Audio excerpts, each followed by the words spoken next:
जोशी का भी बड़ा बयान सामने आया है। उन्होंने कहा कि लोकतंत्र में ऐसी घटनाओं का कोई स्थान नहीं है और यह कहना है उनका कि यह घटना हताशा का प्रतीक है। इस प्रकार की घटना में माहौल बिगड़ना ठीक नहीं है, किसी को माहौल नहीं बिगाड़ना चाहिए। नरेश मीणा युवा नेता है, लंबा भविष्य है, अपनी बात रखने का और तरीका भी है। यह उपचुनाव बीजेपी के लिए इतिहास बनेगा। ये तमाम बातें सीपी जोशी ने कही। सोचता हूं कि जिस प्रकार की घटना हुई है उसकी निंदा की जानी चाहिए और राजनीति में हर व्यक्ति को अपनी बात को कहने का, विचार को कहने का, अपने मत को रखने का पूर्ण अधिकार है। अपनी बात को मनवाने के भी अनेक तरीके हैं, लेकिन कहीं न कहीं राजनीति में ये ऐसी प्रकार की घटनाओं का कोई स्थान नहीं होता है। इस प्रकार की चूंकि नरेश मीणा जी युवा नेता हैं और अभी बहुत लंबा जीवन है राजनीति में, तो कहीं न कहीं इस प्रकार की घटनाओं से हम सब लोगों को बचना चाहिए। कोटा से खबर है और ये कि नरेश मीणा द्वारा आरएएस अधिकारी को जिस तरह से थप्पड़ मारा गया, उस मामले में ऊर्जा मंत्री हीरालाल नागर का बयान आया है। उन्होंने कहा है कि इस घटना की सब जगह निंदा की जा रही है। राजनीति में ऐसे लोग राजस्थान को बिहार बनाना चाह रहे हैं। सरकार की ओर से, प्रशासन की ओर से इस मामले पर लगातार एक्शन लिया जा रहा है और ये मामला बेहद गंभीर है।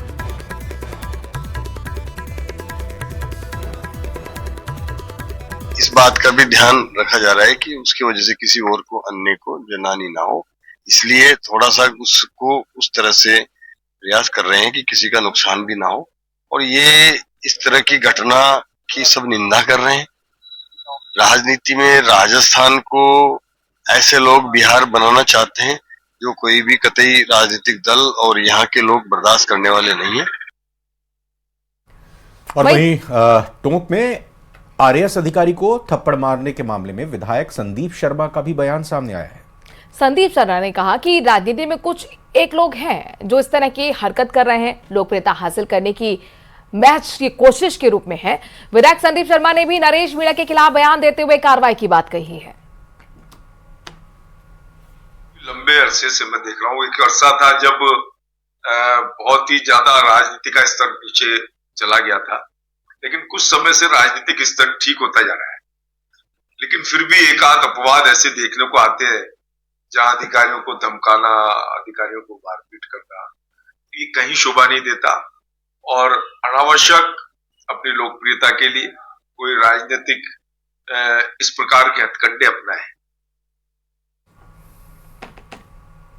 देवली उनियारा विधानसभा के उपचुनाव के दौरान कल हुए घटनाक्रम के मामले को लेकर नेता प्रतिपक्ष टीकाराम जूली ने भी पूरे घटना की निंदा की है।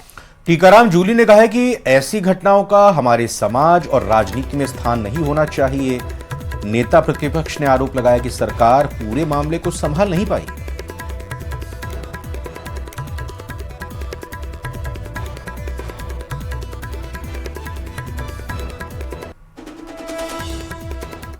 चाहूंगी पूरी घटना जो है काफ़ी निंदनीय है और इस प्रकार की घटनाओं का हमारे समाज के अंदर कोई स्थान नहीं होना चाहिए।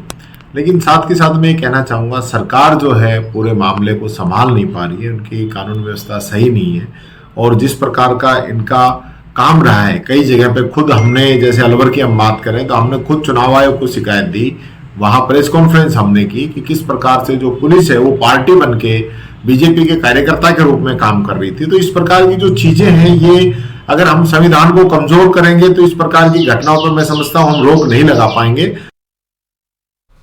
प्रदेश में बुधवार को हुए उपचुनाव के दौरान देवली उनियारा विधानसभा में निर्दलीय प्रत्याशी नरेश मीणा के द्वारा एसडीएम अमित चौधरी को थप्पड़ मारने के बाद प्रदेश भर में प्रशासनिक अधिकारियों का विरोध देखने को मिल रहा है। इस मामले को लेकर जिला मुख्यालय पर आरएएस संघ, तहसीलदार संघ, कानूनगो संघ, राजस्व संघ और ग्राम विकास अधिकारी संघ के साथ सरपंच संघ सहित कई अधिकारी पैन डाउन हड़ताल पर चले गए हैं। उन्होंने जिला कलेक्टर के मार्फत मुख्य सचिव के नाम ज्ञापन सौंपकर नरेश मीणा के खिलाफ कार्रवाई करने की मांग की है।